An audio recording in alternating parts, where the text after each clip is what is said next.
तर आज आपण फेब्रुवारी महिन्याचे जे करंट अफेअर्स आहेत त्याचा पार्ट 2 बघणार आहोत. आधी करंट अफेअर्स आपण बजेट आणि गव्हर्नमेंटच्या स्कीम ज्या आहेत त्या बघितल्या होत्या. नुकत्याच झालेल्या यावर्षीच्या महानगरपालिका निवडणुका ज्या आहेत त्याचे नवीन महापौर, उपमहापौर यांची यादी दिलेली आहे यामध्ये. तर हे विचारण्याची शक्यता थोडीशी कमी आहे, कारण आपल्या इथं 29 महानगरपालिका आहेत. त्यातले एवढी नावं लक्षात ठेवणं अवघड आहे. पण महानगरपालिका कोणकोणत्या आहेत आणि आत्ता ज्या लेटेस्ट 2 ॲड झाल्यात ते तुम्हाला माहीत पाहिजे. इचलकरंजी जे आहे कोल्हापूरमधलं, ती महानगरपालिका 28 नंबरची ॲड झाली आहे आणि 29 नंबरची जी महानगरपालिका आहे सगळ्यात लेटेस्ट ती आहे जालना. सो 29 महानगरपालिका आहेत. जसं की नगरपालिका असतात, लोकसंख्या जिथं कमी आहे त्या नागरी वस्तींसाठी किंवा शहरी भागासाठी, आणि त्याच्यापेक्षा जर जास्त असेल लोकसंख्या तर मग महानगरपालिका असते. तर या 2 तुम्ही लक्षात ठेवा, 29 महानगरपालिका आहेत, 36 जिल्हे आहेत, पण प्रत्येक जिल्ह्याच्या ठिकाणी महानगरपालिका नाही, लक्षात ठेवायचं. त्यानंतर 29 महानगरपालिका आहेत. शेवटच्या 2 ज्या आहेत इचलकरंजी आणि लेटेस्ट जी महानगरपालिका जी झालेली ती जालन्याला आहे. त्यानंतर फेब्रुवारीमध्ये कोणते महत्त्वाचे, आता प्रत्येक महिन्यामध्ये रोज काही ना काही दिनविशेष असतं. तर त्यातले जे परीक्षाभिमुख आहेत, जसं की 2 फेब्रुवारी हे जे दिवस आहे हा जागतिक आर्द्रभूमी दिवस म्हणजे वेटलँड डे म्हणतात. आता वेटलँड म्हणजे काय आहे? एखादी जमीन आहे की ज्याच्यामध्ये झाडं आहेत आणि सायमल्टेनियसली तिथं पाण्याचं प्रमाण जे आहे ते जास्त आहे. सो वेटलँड म्हणजे असा रिजन असतो की जिथं लँड, जमीन जे आहे आणि पाणी जे आहे ते दोन्ही एकत्र येतात. सो त्या ठिकाणी आपल्याला जैवविविधता जास्त प्रमाणात आढळते. रामसर कन्व्हेन्शन म्हणून एक आहे, रामसर कन्व्हेन्शन. तर त्यानुसार वेटलँड जे आहेत जगातले त्यांना प्रोटेक्शन दिलं जातं आणि भारताची रामसर वेटलँड्सची संख्या 100+ झालेली आहे यावर्षी नुकतीच. दरवर्षी आपण त्यात वेटलँड्स ॲड करतो. वेटलँड्स म्हणजे अशी जंगलं असतात किंवा अशी जागा असते बेसिकली की जिथं पाणी आणि जंगल जे आहे किंवा वनस्पती जे आहेत त्यांचा इंटरसेक्शन पॉईंट असतो आणि त्यामुळं बायोडायव्हर्सिटी तिथं आपल्याला जास्त, कारण जिथं पाणी असेल आणि झाडं असतील तिथं वेगवेगळ्या प्रकारचे कीटक, मासे, पक्षी या गोष्टी बघायला भेटतात. सो 2 फेब्रुवारी लक्षात ठेवा, वर्ल्ड वेटलँड डे असतो. बाकी हे लक्षात ठेवायची काही गरज नाही, कर्करोग कधी वगैरे हे ते असे खूप सारे दिवस आहेत आणि हे 365 दिवस लक्षात ठेवणं अवघड आहे. आणि सगळ्यांना हा माहीत असेल, सायन्स डे आपण जो आहे 28 फेब्रुवारीला सेलिब्रेट करतो.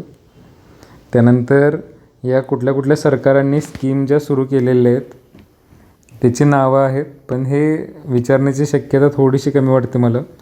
भावांतर भुगतान म्हणजे मध्य प्रदेश सरकारनं जी स्कीम केली की ज्यामध्ये शेतकरी जे आहेत ते धान्य जेव्हा प्रोड्यूस करतात आणि त्यांच्या मालाला MSP जे आहे, मिनिमम सपोर्ट प्राईस, जी सरकारनं डिक्लेअर केलेली असते तेवढी किंमत जर मिळाली नाही बाजारामध्ये तर सरकार त्या किमतीतला जो फरक आहे तो शेतकऱ्यांना देईल, अशी स्कीम आहे. तसंच या खूप साऱ्या स्कीम आहेत. केरळ सरकारनं स्त्री सुरक्षा योजना वगैरे आणली आहे. केरळ गव्हर्नमेंट जे आहे ते महिलांच्या बाबतीत, कामगारांच्या बाबतीत जरा जास्त प्रोॲक्टिव्ह आहे. सो अशा ज्या योजना असतात टेक्नॉलॉजी ओरिएंटेड, सायबर सिक्युरिटी असेल तर ते केरळ जे आहे ते अग्रेसर राज्य, लक्षात ठेवायचं. त्यानंतर कुठले पोर्टल नवीन आणि ॲप, यामध्ये पण हे बघा, मी जे महत्त्वाच्या गोष्टी आहेत त्या हायलाईट केलेल्या आहेत. ज्या महत्त्वाच्या गोष्टी नसतील त्या एवढं जास्त वाचायची गरज नाही आहे, कारण एवढं जास्त वाचून तुमच्या ते लक्षात राहणार नाही एक्झामपर्यंत. सो असे खूप सारे पोर्टल आहेत. समीक्षा पोर्टल जे आहे, आता हे ओडिसाचं आहे त्यामुळं काय आपल्या महाराष्ट्र MPSCमध्ये ग्रुप Cला नाही विचारणार. सो एवढे नाही काय गरजेचं, काही महत्त्वाचं असेल तर नंतर बघूया आपण. आता नियुक्त्या ज्या आहेत, मोठ्या पोझिशनला अपॉइंटमेंट ज्या असतात गव्हर्नमेंटचे की पोझिशन जे आहेत तिथं, जसं की नीती आयोग म्हणजे काय आहे, भारत सरकारचं एक थिंक टँक आहे जिथं हुशार माणसं जे आहेत ती अभ्यास करून वेगवेगळ्या क्षेत्राच्या संदर्भात पॉलिसी तयार करत असतात आणि त्यासोबत गव्हर्नमेंटला long term planning, short term planning जे आहे ते करण्यासाठी डेटा जो आहे तो सप्लाय करण्याचं काम करतात. सो नीती आयोगाचे CEO आहेत चीफ एक्झिक्युटिव्ह ऑफिसर निधी छिब्बर म्हणून आहेत. आता नीती आयोगाचे अध्यक्ष जे असतील ते पंतप्रधान असतील मोदी, आणि CEO जे आहेत ते निधी छिब्बर म्हणून आहेत. हे लक्षात ठेवा, कारण ही खूप महत्त्वाची ऑर्गनायझेशन आहे. याच्या आधी प्लॅनिंग कमिशन असायची, पण ही मोदी गव्हर्मेंट आलं 2014मध्ये, तर 15पासून हे नीती आयोगच प्लॅनिंगचं काम करतं, सगळं स्ट्रॅटेजी आखणे सरकारच्या वतीनं. त्यामुळं त्याचे जे CEO आहेत ते महत्त्वाचे आहेत आणि त्यांची अपॉइंटमेंट झाली यावर्षी फेब्रुवारीमध्ये. बाकी हे मणिपूरचे मुख्यमंत्री वगैरे काही गरजेचं नाही आहे, पालकमंत्री वगैरे काय असले विचारत नाही. आता गिफ्ट सिटी जी आहे गुजरातमध्ये, गिफ्ट सिटी म्हणजे काय आहे, जसं की मुंबई भारताची आर्थिक राजधानी आहे, तसंच भारतामध्ये एक असं शहर डेव्हलप करायचं चाललं आहे की जिथं जगातल्या सगळ्या कंपन्या ज्या आहेत त्यांचे हेडक्वार्टर्स असतील आणि एकदम बिझनेसच्या दृष्टीनं महत्त्वाचं केंद्र जे आहे तर ते गुजरातमधल्या गांधीनगरमध्ये करणार आहेत. आणि आता त्याचे जे अध्यक्ष आहेत सिटी ते डिझाईन करायचे ते उदय कोटक आहेत. तुम्ही कोटक महिंद्रा बँक वगैरे ऐकलं असेल, त्याचे जे अध्यक्ष आहेत बेसिकली त्यांच्याकडं हा कारभार दिलेला आहे. ओके. बाकी मग हे नेदरलँड असे 300 कंट्रीज आहेत, त्याचे पंतप्रधान वगैरे आपल्याला लक्षात ठेवणं अवघड आहे. जर काही इम्पॉर्टंट असेल इंडियाच्या दृष्टीनं ते आपण बघूया. त्यानंतर फेब्रुवारीमधले पुरस्कार, आता हे जे प्रायव्हेट पुरस्कार आहेत ते काय लक्षात ठेवायचे, जिओचे पुरस्कार वगैरे हे ते. महाराष्ट्र रत्न हा महत्त्वाचा आहे महाराष्ट्राच्या दृष्टीनं, तो स्नेहल केराम यांना मिळालेला आहे. एवढं फक्त नाव लक्षात ठेवायचं. तुम्हाला परीक्षेमध्ये महाराष्ट्र रत्न पुरस्कार 2026 कुणाला मिळालं आहे आणि खाली 4 नावं असतील, सो एवढंच फक्त लक्षात ठेवायचं. बाकी हे जे वरती खाली दिलेले पुरस्कार आहेत ते एवढे महत्त्वाचे नाही आहेत. त्यानंतर फेब्रुवारीमध्ये काही महत्त्वाच्या घटना झाल्यात का, तर केरळ हे जे राज्य आहे, मी मगाशीसुद्धा सांगितलं होतं की डिग्रीपर्यंत मोफत शिक्षण देणारे भारतातील पहिले राज्य. समजतं. म्हणजे आता तुम्ही डिग्रीला जे पैसे वगैरे भरता, आता एक्झॅक्ट त्यांचं माहीत नाही मोफत शिक्षण म्हणजे नेमकं काय आहे. कारण आपण पण जे म्हणतो राईट टू एज्युकेशन जो आहे आर्टिकल 21मध्ये, त्यामध्ये 14 वर्षापर्यंतच्या अशा मुलांना मोफत शिक्षण अधिकार वगैरे असं म्हणतो आपण. पण प्रायव्हेट शाळा ज्या असतात त्यांची फी जी आहे ती लाख रुपये असते. पण ह्यांची काय पॉलिसी बघायला पाहिजे. पण त्यांनी डिक्लेअर केले बाबा गव्हर्मेंट कॉलेज वगैरे जिथं असतील तिथं ते फ्री देणार असतील, बाकी ठिकाणी स्कॉलरशिप वगैरे देतील. तसंच ज्येष्ठ नागरिकांसाठी स्वतंत्र बजेट. त्यानंतर 100% अंध असणाऱ्या भारतातील पहिला महिला न्यायाधीश. आता हे एकतर पहिला आहेत, महिला आहेत आणि 100% अंध आहेत. सो 3 विशेषणं आहेत, हे लक्षात ठेवा. वेगळी गोष्ट आहे थोडीशी. न्यायाधीश आहेत, जज आहेत. हे थान्या नाथनसी केरळचे आहेत, यासुद्धा लक्षात ठेवा. केरळचं जे कोर्ट आहे त्यामधल्या. ओके. सो थान्या नाथनसी केरळच्या 100% अंध म्हणजे काहीच दिसत नाही आहे. व्हिज्युअली इम्पेअर्ड जे असतात त्यामध्ये पण कॅटेगरी असतात, 10% दिसत नाही, 20%, 50%. ओके. सो या 2च गोष्टी लक्षात ठेवायच्या. आता इथं 7-8 गोष्टी दिल्यात, मी ज्या सांगतो आहे तेवढंच लक्षात ठेवा. बाकी हे तुमच्यासाठी मी हे वाचून ठेवलं आहे सगळं, आणि एक्झाम पॉईंट ऑफ व्ह्यूनं जे महत्त्वाचं आहे ते फक्त आपण डिस्कस करूया. त्यानंतर राज्यातील पहिले जातमुक्त गाव. आता जात जी आहे त्याच्या बेसिसवर आपल्याला रिझर्वेशन मिळतं. जन्मतः आपल्याला आपल्या कम्युनिटीची ओळख वगैरे जी असते, तर जातमुक्त. आता जातीच्या नावावर भेदभाव केला जातो आणि बाकीच्या डिस्क्रिमिनेशन गोष्टी आहेत. सौंदाळा जे आहे अहिल्यानगरमधलं, नेवासा तालुक्यातलं, तर त्या गावानं बेसिकली जात मानणार नाही, जन्माच्या नोंदणीच्या ठिकाणी नसेल जात वगैरे. सरपंच जे आहेत शरद आरगडे. तर हे लक्षात ठेवा कोणतं गाव आहे, महाराष्ट्रातलंच आहे आणि अशी काहीतरी वेगळी घटना असेल तर ते विचारली जाते MPSCमध्ये. सो कोणतं आहे, सौंदाळा नेवासा तालुक्यातील नगर जिल्ह्यातील आहे. बाकी हे काय खाली जे आहे ते एवढं महत्त्वाचं नाही आहे. आता पाकिस्तान अफगाणिस्तानमध्ये युद्ध सुरू झालं आहे, काय नाही विचारणार. कारण हे असे देश आहेत की जे युद्धासाठीच फेमस आहेत. दर महिन्याला त्यांचं कोणासोबत तरी युद्ध चालू असतं. सो त्याच्यावर क्वेश्चन नाही विचारलं जाणार. अशा गोष्टी नाही वाचत बसायचं. एक्झाम पॉईंट ऑफ व्ह्यूनं अभ्यास करताना आपण प्रिव्हियस इयर तुम्ही तोंडपाठ असले पाहिजेत प्रिव्हियस इयरचे क्वेश्चन, आणि त्यानुसार कोणते क्वेश्चन विचारले जातात आणि काय वाचलं पाहिजे आपल्याला हे लक्षात ठेवायचं. अमेरिका, इस्राईल, इराण ह्यांचं पण मागचे 2 वर्ष झालं युद्ध चालू आहे आणि त्याचा फटका आपल्याला पेट्रोल डिझेलच्या किमतीमध्ये दिसतो आहे. मध्ये पण गॅसच्या किमती खूप वाढल्या होत्या, हॉटेलमध्ये प्रॉब्लेम सुरू झाले होते. तर आता ही सुरुवात जी झाली की बाबा इस्राईलनं इराणवर हल्ला केला, ऑपरेशन लायन रोअर, त्यानंतर अमेरिकेनं केला इराणवर एपिक फ्युरी, इराणनं परत अमेरिका आणि इस्राईलवर केला ऑपरेशन फतेह ए जंग. हे फक्त आता कसं आहे MPSCमध्ये विचारले जातात असे क्वेश्चन, ह्याचा अर्थ काय आहे, कोणी कोणाशी युद्ध केलं वगैरे. So Lion Roar, Epic Fury हे इराणवर हल्ले केलेले आहेत आणि इराणनं जे हल्ले केले दोन्ही कंट्रीवर, फतेह ए जंग. ठीक आहे, हे लक्षात ठेवा. बाकी पोलिसांच्या स्पर्धा वगैरे काय महत्त्वाचं नाही. संयुक्त प्रादेशिक राजभाषा परिषद काय महत्त्वाचं नाही हे. त्यानंतर गोव्यामध्ये सागरी परिषद झाली, महत्त्वाचं नाही हे. जागतिक महासागर विज्ञान काँग्रेस काय महत्त्वाचं नाही आहे. आंतरराष्ट्रीय आयुष, आता आयुष म्हणजे काय बेसिकली आपल्या ज्या होमिओपॅथी, आयुर्वेदिक, युनानी, सिद्ध असे काही पारंपरिक उपचार पद्धती आहेत. तर गव्हर्मेंट आता हळूहळू या जुन्या उपचारांच्या पद्धती ज्या आहेत त्याचं सायंटिफिक अप्रोचनं लिगलाईज करायचा प्रयत्न करते. म्हणजे आयुष हॉस्पिटल पण बऱ्याच जिल्ह्यांमध्ये उभारली जात आहेत. कारण हे बघा, आयुर्वेदिक उपचार असेल किंवा युनानी, सिद्ध, होमिओपॅथी हे जे उपचार आहेत याच्यामागं सायन्स आहे. असं नाही की 100% अंधश्रद्धा आहे आणि जडीबुटी म्हणजे ते सायंटिफिक नाही आहे. ते ग्रंथांमध्ये लिहून ठेवलेलं आहे आणि ज्या प्रूव्हन टेक्निक्स आहेत त्याच्या मदतीनं जर उपचार होत असतील विदाऊट कमी साईड इफेक्टमध्ये इंडियन ट्रॅडिशनल नॉलेज यूज करून, तर गव्हर्मेंट त्याला प्रमोट करते. सो आयुष मिनिस्ट्री तयार केले, मंत्रालय, आणि त्याच्या अंतर्गत हे चालू असतं. आता हे जे आता आयुष परिषद झाली आंतरराष्ट्रीय, ही दुबई या ठिकाणी झाली. एवढंच फक्त लक्षात ठेवा. आता कोण मंत्री आहे त्याचे काय गरज नाही. AI फॉर ॲग्रिकल्चरल परिषद जे आहे महाराष्ट्र शासनानं वगैरे, एवढं काही महत्त्वाचं नाही. आणि जिओ वगैरे नाव आलं तर लक्षात नाही ठेवायची गरज, प्रायव्हेट ऑर्गनायझेशनचं वगैरे.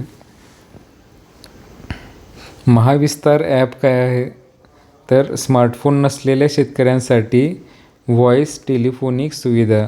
म्हणजे ज्यांच्याकडं अँड्रॉईड फोन नाही आहे तर त्यांना पण शेतीविषयक जे माहिती आहे तर ती साध्या फोनवर मिळावी यासाठी तयार केलेलं आहे ते. आता भारत AI इम्पॅक्ट समिट 2026 हे आता जरा न्यूजमध्ये होतं, कारण ते गलगोटिया युनिव्हर्सिटीचं तुम्ही बघितलं असेल यूट्यूबवर, की एक प्रोफेसर होत्या गलगोटिया युनिव्हर्सिटीचं. तिथं एक रोबोट डॉगसारखं होतं ते, आणि त्या म्हणल्या की आम्ही पूर्ण तयार केलं आहे हे भारतामध्ये आमच्या युनिव्हर्सिटीमध्ये रिसर्च करून वगैरे. आणि ते बेसिकली चायनामधून ऑनलाईन तुम्हाला मागवता येतं पैसे देऊन, ती कंपनी जी आहे ती. सो त्याच्यामुळं ट्रोलिंग झालं होतं बरंच भारताचं आंतरराष्ट्रीय लेवलला. चायनानं पण हे केलं होतं की बाबा आमच्याकडून तुम्ही विकत घेतला एखादं प्रोडक्ट आणि तुम्ही तयार केलं असं सांगता वगैरे. सो आता AI तर सगळ्यांना माहीत आहे, आर्टिफिशियल इंटेलिजन्स. त्याच्यामध्ये जे इनोव्हेशन्स होत आहेत, 4थ्या नंबरची जी इंटरनॅशनल समिट होतं, महत्त्वाचं आहे हे. इंटरनॅशनल म्हणजे जगातले कंट्रीज बऱ्याच त्यामध्ये येतात आणि त्यामध्ये आपल्या इंडियामध्ये काय झालं आहे त्याच्या संदर्भात नवीन ते रिप्रेझेंट करायची संधी असते. नवी दिल्लीमध्ये झालं होतं. त्या बऱ्यापैकी ज्या गोष्टी असतील एक तर नवी दिल्लीमध्ये होणार आणि आर्थिक गोष्ट काय असेल तर मुंबईमध्ये होणार. हे लक्षात ठेवा. तुम्हाला एखादी गोष्ट विचारली एक्झाममध्ये कुठं घडली आहे, काय महत्त्वाचं, आणि ऑप्शनमध्ये नवी दिल्ली असेल आणि तुम्हाला माहीत नसेल काहीच कुठं झालं, तर शक्यता जास्त असते नवी दिल्लीमध्ये असण्याची. आणि दुसरा ऑप्शन असू शकतो मुंबई, जर RBIचं काही असेल समजा, कारण रिझर्व्ह बँक ऑफ इंडिया आणि आर्थिक केंद्र जे आहेत ते मुंबईमध्ये पण आहेत. ओके, बाकी हे काय नाही. आता 2027 कुठं होणार आहे, स्वित्झर्लंडमध्ये होणार आहे वगैरे. ठीक आहे. फ्रान्सचे आहेत त्याचे राष्ट्राध्यक्ष जे आहेत भारतात आले होते. काही एवढं गरजेचं नाही आहे. त्यानंतर आता राज्य निवडणूक आयुक्त जे असतात, एक असतं केंद्रीय निवडणूक आयुक्त की जे आमदारकीच्या खासदारकीच्या निवडणुका ज्या आहेत त्या बघतात. आणि प्रत्येक राज्यामध्ये राज्य निवडणूक आयुक्त असतात की जे ग्रामपंचायत नगरपालिका याच्या निवडणुका ज्या आहेत त्या बघतात. तर त्यांची राष्ट्रीय परिषद झाली होती. आणि हे बघा, हे नाव लक्षात ठेवा फक्त, ज्ञानेश कुमार जे आहेत ते भारताचे मुख्य निवडणूक आयुक्त आहेत. म्हणजे ज्या सर्व इलेक्शन होतात तर त्याचे जे अध्यक्ष आहेत केंद्रात, आमदारकीच्या असतील, खासदारकीच्या आहेत, आणखी राष्ट्रपतींच्या इलेक्शन वगैरे आहेत. सो त्या महत्त्वाच्या निवडणुका ज्या होतात सगळ्या, त्याचे जे इलेक्शन कमिशन ऑफ इंडिया त्याचे जे आयुक्त आहेत ज्ञानेश कुमार, हे नाव लक्षात ठेवा. त्यानंतर मसाला परिषद काय गरजेचं नाही आहे. आणि केरळ मसाल्यासाठी फेमस आहे, साऊथ इंडियन स्टेट. भारतातील वेगवान सर्वात फास्ट मेट्रो रेल्वे कुठं आहे? मेरठमध्ये आहे, उत्तर प्रदेश, UP. हे काय असलं विचारत नाहीत, पण जर विचारलं तर एवढंच फक्त लक्षात ठेवायचं, हे थापट पसारा काही गरजेचं नाही. सगळ्यात फास्ट मेट्रो कुठं आहे? मेरठमध्ये. आणि हे अशा गोष्टी असतात की ज्या दर 6 महिन्याला बदलणार. आत्ता ही फास्ट आहे तर आणखी 4 महिन्यानं दुसरी काय तर फास्ट येणार. सो ठीक आहे. आता बाफ्टा पुरस्कार चित्रपट वगैरे काही गरजेचं नाही आहे. आंतरराष्ट्रीय संसदीय मैत्री समूह काय गरजेचं नाही आहे. देशातील पहिले दहशतवादी धोरण प्रहार, म्हणजे भारतानं काय केलं आहे, टेररिझम रोखण्यासाठी हे प्रहार धोरण तयार केले. आता त्यात बऱ्याच गोष्टी आहेत, पण आपल्या ग्रुप Cसाठी प्रहार धोरण कशा संदर्भात आहे तर टेररिझम जे आहे, दहशतवादी हल्ले जे होतात, टेररिस्ट अटॅक वगैरे, ते रोखण्यासाठी जे धोरण तयार केले. आणि कोण करणार? ऑब्व्हियसली गृहमंत्री जे असतात, जे सुरक्षा बघतात, अमित शहा जे आहेत, तर त्यांच्या हस्ते उद्घाटन होणार. आणि त्यात या सगळ्या गोष्टी दिलेल्या आहेत की इंटेलिजन्स जे आहे आपलं, इन्फॉर्मेशन कलेक्टर, NIA, रॉ वगैरे यांचं स्ट्रॉंग तर नाही करणार. त्यानंतर निवडणूक आयोगाची SIR मोहीम. SIR म्हणजे काय होतं? Basically special intensive revision. मतदार याद्या ज्या असतात त्यामध्ये कधी कधी काय होतं, बोगस नावं जे आहेत, एखादा माणूस मृत आहे तरी त्याचं नाव असतं, किंवा एखादा माणूस तिथं राहतच नाही आहे तरी त्याची नावं असतात मतदार यादीमध्ये, आणि मग बोगस वोटिंग वगैरे होतं. सो हे कमी करण्यासाठी SIR मोहीम वगैरे राबवली गेली होती पश्चिम बंगाल, बिहारमध्ये. आणि त्याच्या विरोधात खूप जास्त आंदोलन चालली होती, खूप नावं कमी झाली असं तसं. सो आपल्याला लक्षात काय ठेवायचं, SIR म्हणजे स्पेशल इंटेन्सिव्ह रिव्हिजन, की ज्यामध्ये मतदार याद्या ज्या आहेत त्यामध्ये जी नावं आहेत ती ॲक्च्युअल माणसं आहेत का, नाहीतर एका घरामध्ये 50-50 माणसं दाखवलेले असतात.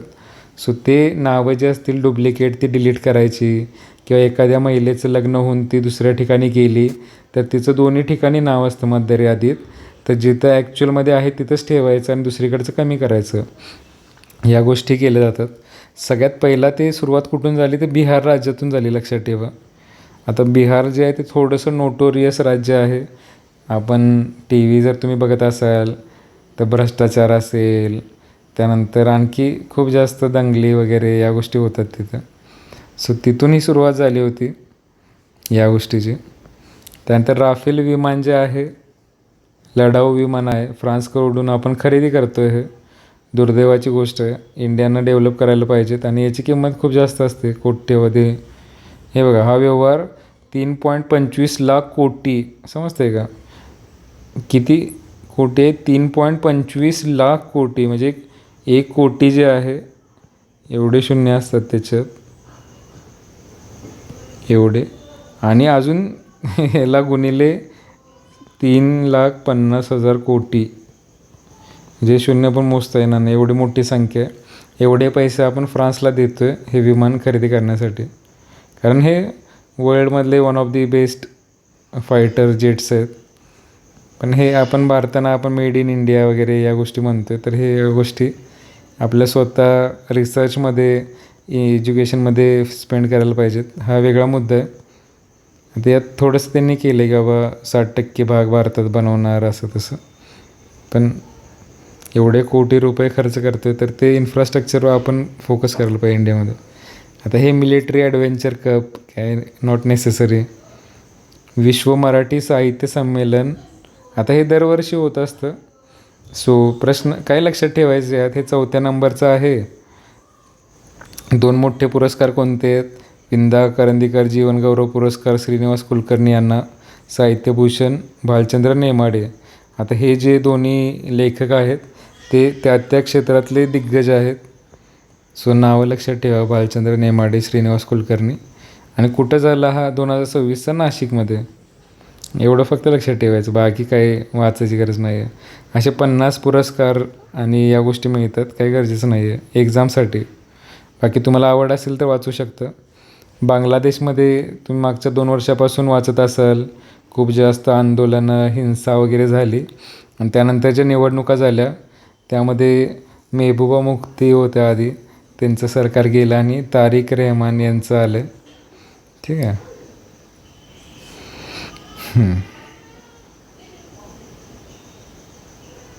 ओके सॉरी, मेहबूबा मुफ्ती म्हणलं काय, सॉरी, शेख हसीना आहेत त्या. मेहबूबा मुफ्ती या जम्मू काश्मीरच्या आपल्या मुख्यमंत्री होत्या, माजी मुख्यमंत्री. सॉरी, शेख हसीना जे आहेत त्यांचं सरकार जे होतं ते बरखास्त करण्यात आलं आणि आत्ताचे जे आहेत तारिक रहमान ते पंतप्रधान झाले. सो तुम्हाला क्वेश्चन विचारला बांगलादेशचे पंतप्रधान, शक्यतो नाही विचारणार कारण आपले संबंध थोडेसे खराब झाले आहेत हिंसाचारामुळं, पण विचारलं तर लक्षात ठेवा फक्त. स्युडो सॅटेलाईट काही महत्त्वाचं नाही आहे. मोदींचं लँडिंग झालं आपत्कालीन, त्यांच्या हेलिकॉप्टरमध्ये बिघाडायला काही गरजेचं नाही, हे पण काय गरजेचं नाही. हे जरा थोडंसं महत्त्वाचं आहे. आता नाव जरा विचित्र आहे थोडंसं.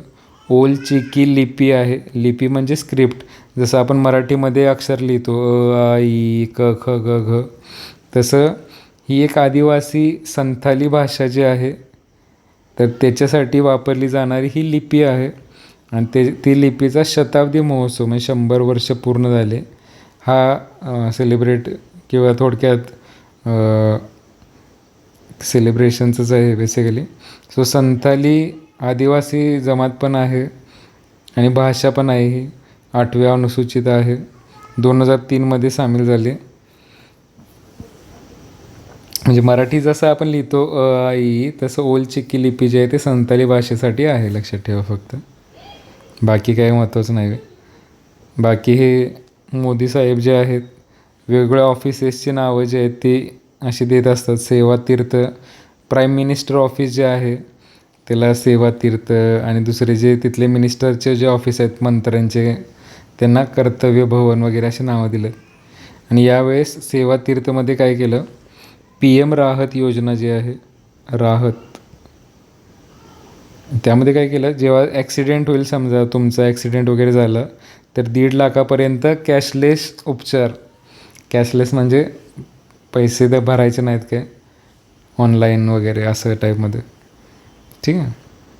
त्यानंतर लखपती दिदी म्हणजे काय, ज्या वुमेन हाऊस होल्डर आहेत त्यांना असे रोजगार निर्मितीसाठी ॲव्हेन्यूज ओपन करून द्यायचे, त्यांचं पण इन्कम वाढेल वगैरे यासाठी.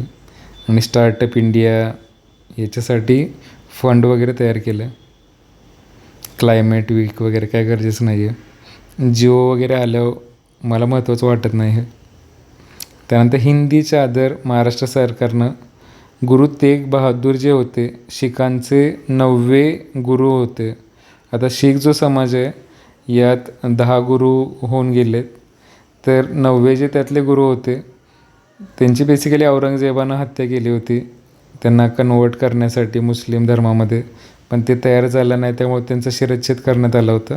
सो त्यांच्या सन्मानार्थ हे सुरू केले. पण अशा गोष्टी विचारल्या जात नाहीत, कॉन्ट्रोवर्शियल थोडेसे. शेतकऱ्यांच्या आत्महत्या रोखण्यासाठी टास्क फोर्स, पण हे काय असं हे नाही आहे जास्त. आता राष्ट्रीय खो खो स्पर्धा किशोर किशोरी काय गरजेचं नाही आहे. ग्लोबल टीचर हे महत्त्वाचं लक्षात ठेवा. जागतिक पुरस्कार आहे आणि भारतीयाला मिळालं आहे यावर्षीचं. जागतिकमध्ये जगातल्या सगळ्या कंट्रीजमधल्या लोकांना मिळू शकतो, पण जर भारताला मिळालं आहे तर ती वेगळी गोष्ट आहे, महत्त्वाची गोष्ट आहे. त्याला शिक्षकांसाठीचा नोबेल पुरस्कारसुद्धा म्हणतात. आता नोबेल जो आहे फिजिक्स, केमिस्ट्री, मॅथमॅटिक्स, त्यानंतर मेडिसिन, त्यानंतर पीससाठी वगैरे दिला जातो. ह्याच्यासाठी नाही दिला जात, मॅथमॅटिक्ससाठी पण एबल पुरस्कार वगैरे आहे बेसिकली, त्यासाठी दिला जातो. तसंच ग्लोबल टीचर म्हणजे शिक्षकांसाठीचा मोठा पुरस्कार आहे थोडक्यात. आणि भारतातल्या रुबल नागी ज्या आहेत, महिला आहेत, त्यांना मिळालं आहे. काय त्यांचं काम आहे तर मुंबईतल्या झोपडपट्ट्या ज्या आहेत तिथल्या भिंतींवर त्यांनी भित्तिचित्र रेखाटली, लर्निंग वॉल्स डेव्हलप केल्या. जसं आपण बघतो शहराच्या ज्या भिंती आहेत मुलांना शिकण्यासाठी वगैरे त्याच्यावर बनवलं स्केचिंग वगैरे. सामाजिक कार्यकर्त्या आहेत त्या. 800पेक्षा जास्त शैक्षणिक केंद्रे उभारली, म्हणजे शैक्षणिक संस्थाच म्हणू शकतो आपण वेगळ्या प्रकारच्या. 10 लाखांहून अधिक विद्यार्थ्यांच्या आयुष्यात शिक्षणाचे रंग, म्हणजे गरीब विद्यार्थ्यांना शिक्षणासाठी मदत करणे. नागी आर्ट्स फाउंडेशन, आणि त्या बेसिकली जम्मू काश्मीरच्या आहेत आणि दिल्लीमध्ये राहतात. दुसऱ्या आहेत भारतीय. मग पहिले कोण आहेत, कोविडच्या काळामध्ये तुम्ही बघितलं असेल, हे महाराष्ट्रातले रणजितसिंह डिसले जे आहेत त्यांना मिळाला होता हा पुरस्कार. ते QR कोड तयार करून पुस्तकं डिजिटल फॉर्ममध्ये अवेलेबल करणं वगैरे या गोष्टी केल्या होत्या त्यांनी. आणि 6व्या नंबरचा होता पहिले भारतीय त्यांना. आणि आत्ता रुबेल नागी यांना मिळाला 2026, 6 वर्षानंतर. हे लक्षात ठेवा. बाकी हे भारत टॅक्सी वगैरे असलं काही विचारत नाहीत. संतोष ट्रॉफी काय आहे, फुटबॉलच्या संदर्भात आहे, एवढं लक्षात ठेवा. कुणी जिंकलं काय, कितव्या नंबरची, काय नाही गरजेचं. इन्कॉईस काय आहे, basically Indian national centre for ocean information services. म्हणजे समुद्रामध्ये समजा जे खलाशी जातात, मच्छीमार जातात, तर समुद्रामध्ये नेटवर्क वगैरे काय नसतं मोबाईलला, तर तिथं सॅटेलाईटच्या मदतीनं कॉलिंग आणि या गोष्टी नेव्हिगेशन वगैरे प्रोव्हाइड करण्यासाठी इंडियानं सॅटेलाईट सिस्टीम तयार केली आहे स्वतःची. जसं GPS मोबाईलमध्ये वापरतो आपण गुगल मॅपमध्ये वगैरे, तसं इन्कॉईस एक सॅटेलाईट सर्व्हिस आहे. इंडियानं स्वतः तयार केली आहे सॅटेलाईटची चेन. तर ओशनमध्ये हे जास्त महत्त्वाचं आहे कम्युनिकेशन वगैरे याच्यासाठी. ठीक आहे, एवढं फक्त लक्षात ठेवा. इन्कॉईस काय आहे, स्वतःची सॅटेलाईट सिस्टम आहे इंडियाची, आणि समुद्रामध्ये नेव्हिगेशन करताना वगैरे मदत होते याला. नंतर हे काही गरजेचं नाही आहे. सेशेल छोटी कंट्री आहे, तिचे राष्ट्राध्यक्ष आले, काही गरजेचं नाही आहे. मोदी साहेब गेले मलेशियामध्ये, काही गरजेचं नाही एक्झामसाठी. लोकसभा सभापती ओम बिर्ला आहेत, त्यांच्या विरुद्ध अविश्वास ठराव, काय महत्त्वाचं नाही. बायोफॅक काय आहे तर जर्मनीमध्ये हे झालं, आता दरवर्षी होतं कुठेतरी. जगातील सर्वात मोठा सेंद्रिय उत्पादने व्यापार मेळा. सेंद्रिय म्हणजे आपण जे म्हणतो की केमिकल विरहित जे असतं, ऑर्गॅनिक फूड जे आहे, ऑर्गॅनिक हे खतं वगैरे वापरायचे नाहीत, कीटकनाशक वापरायचे नाहीत, जे नॅचरल पद्धतीनं तयार होईल, त्याच्या संदर्भात हे आहे.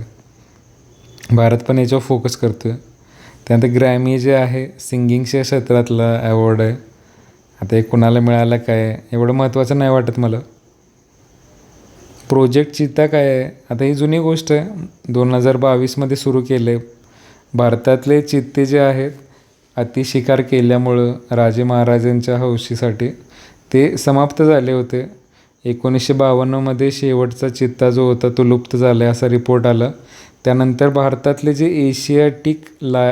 एशियाटिक चिता जे आहेत ते संपले होते भारतातले. बाकी इराणमध्ये आहेत थोडेसे, पण ते देत नाहीत आपल्याला. ते म्हणतात तुम्ही आम्हाला लायन द्या, आम्ही तुम्हाला देतो वगैरे. सो आपण काय केलं आहे, आफ्रिकामध्ये ज्या कंट्रीज आहेत, नामिबिया, बोत्सवाना, साऊथ आफ्रिका, त्यांच्याकडून आपण चिते आणल्यात. आणि ते मध्य प्रदेशातले कुनो नॅशनल पार्क आणि असे एरियाज आयडेंटिफाय केले आहेत की जे थोडेसे आफ्रिकेसारखे असतील. हे बघा, चिता हा प्राणी जगण्यासाठी त्याला मोकळी जागा पाहिजे, डेन्स फॉरेस्ट असून उपयोग नाही, रानमाळ पाहिजे मोठंच्या मोठं, जिथं त्याला पळता येईल फास्ट आणि शिकार करता येईल. समजतं. आणि क्लायमेट आफ्रिकेतलं आणि आपल्या इकडचं वेगळं आहे, तरी पण आपण प्रयत्न करतो आहे की बाबा ते चीता जे आहेत आता तेव्हा सुरू केलं होतं आपण 2022मध्ये 8 आणले, त्यानंतर 23मध्ये 12, आत्ता 9, असे आत्तापर्यंत एकूण आपण 53 आणलेत चित्ते. हळूहळू त्यांची पॉप्युलेशन आपण ब्रीडिंग वगैरे करून इंडियामध्ये वाढवणार, जेणेकरून जे लुप्त झाले होते स्पेशीज ते परत रिस्टोर करायला आपण प्रयत्न करतो आहे. या कंट्रीजला आपण मोबदला देणार. सो काय काय लक्षात ठेवायचं या बाबतीत की भारतात चीता रिइंट्रोडक्शन प्रोग्राम जो आहे 2022मध्ये सुरू झाला आहे. नामिबियातनं आणले होते, आफ्रिकन कंट्री आहे, दक्षिण आफ्रिका, साऊथ आफ्रिकेमधून आणले होते आणि आत्ता लेटेस्ट बोत्सवाना ही पण आफ्रिकन कंट्री आहेत. तिथं ढिगाण आहेत चित्ते, ते आपण घेतो त्यांच्याकडून. कुठं सोडलेत हे? कुनो नॅशनल पार्क कुठं आहे? हा मध्य प्रदेशमध्ये राष्ट्रीय उद्यान आहे. ओके, एवढं लक्षात ठेवा फक्त. 1952ला गायब केले होते आपण सगळे. बाकी हे गोदरेजचं हे ते काय गरजेचं नाही. सायक्लथॉन काय गरजेचं नाही. महिला IPL जसं असतं तसं WPL बघत असाल समजा तुम्ही. कोणी जिंकली RCBनं. आता 2च टीम जिंकतात, MI RCB, MI RCB महिलांची जी आहे ती. ठीक आहे. आणि दिल्ली कॅपिटल्स दरवर्षी फायनलमध्ये असते, वुमन टीमच्या पण जिंकत नाही कधीच. आणि MI RCB असं चालू असतं. आता असलं विचारलं जात नाही एक्झाममध्ये, पण काय सांगावं, विचारला क्वेश्चन तर माहीत पाहिजे तुम्हाला फक्त.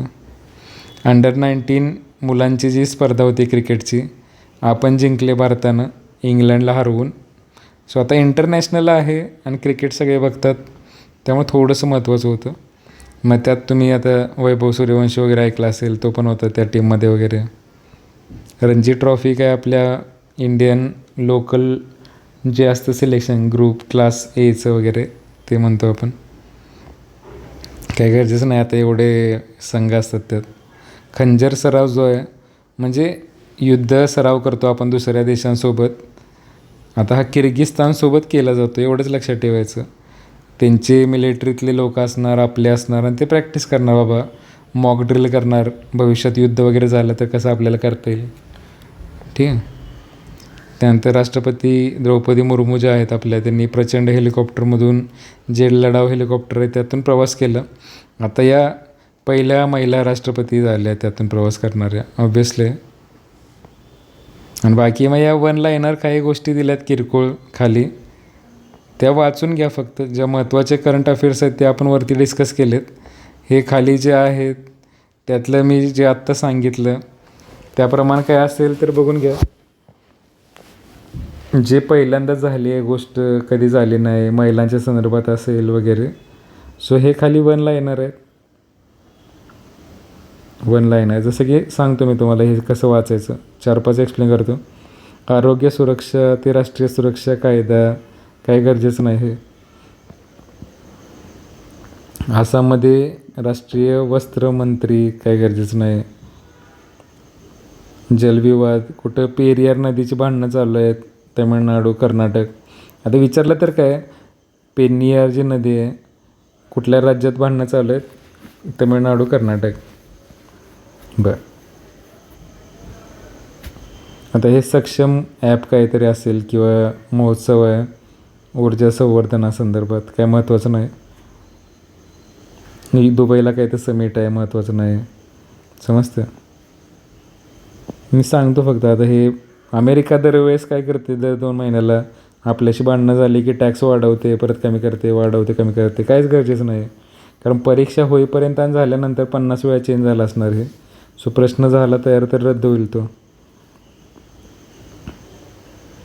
मुंबईमध्ये 6वी नॅशनल क्रॉप आता भारतातलीच आहे ही, कुठं ना कुठं होत असणार. आणि 6 नंबरचे आधीच्या 5मधलं विचारलं नाही, त्यामुळे हे पण नाही विचारणार. पहिल्यांदा काय झालं आहे असं की जे झालं नाही कधीच आणि काहीतरी मोठ्या लेवलचं असेल तर विचारतात ते एक्झाममध्ये. म्हणजे यात काही महत्त्वाच्या अशा दिसत नाही आहेत. ठीक आहे. सो तुम्ही नंतर वाचून घ्या. जर महत्त्वाचं काय वाटलं असं तर फक्त हायलाईट करा. ठीक आहे. धन्यवाद.